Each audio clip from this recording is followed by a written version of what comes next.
Well, my Christmas present is back together.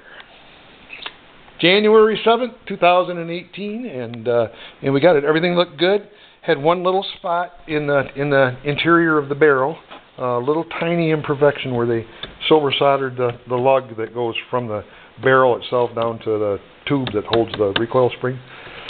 But I cleaned that all up really nice and got it all back together. Wiped everything down, got all the cosmoline out and put stuff.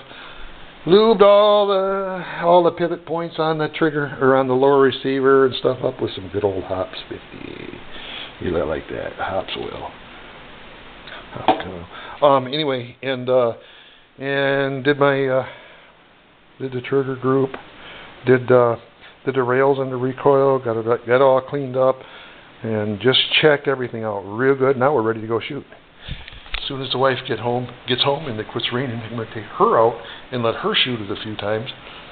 I'm going to run some, I picked up some 2 3/4 inch low brass, ounce and 1/8, 7.5 shot cheap stuff. Okay.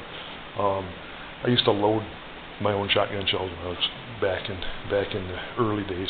I still got my loader, my little Lee loader upstairs. Thousands of rounds of that thing. And that's what I used, was the little cheap little low brass, very easily reloadable stuff. And so we're gonna try. I think they're 1,200 feet per second. I don't know what they're using for powder nowadays. I used to use. I don't know if you guys ever heard of this before, but like red dot. Remember red dot? I used to use a lot of red dot.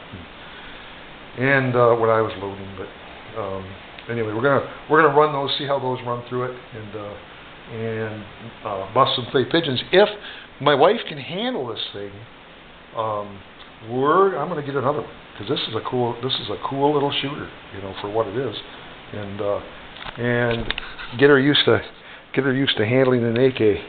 Excuse me, an AR. They do make an AK style, kinda. This is the AR-15 style of 12 gauge semi-automatic. They make a SAIGA, Sega, I guess you call it, Siaga or whatever you want to call it, style of gun. And there's several makers of those. I went with this route because it was fairly easy to find and fairly cheap. And my buddy, like I told you before, my buddy had one and I shot it and I really liked it. I really like that AR style. Isn't that pretty? Kind of a cool little gun. Okay, there you have it. Next one, maybe you'll see us out shooting. Maybe. We'll see. Get out and ride. If you can't, get out.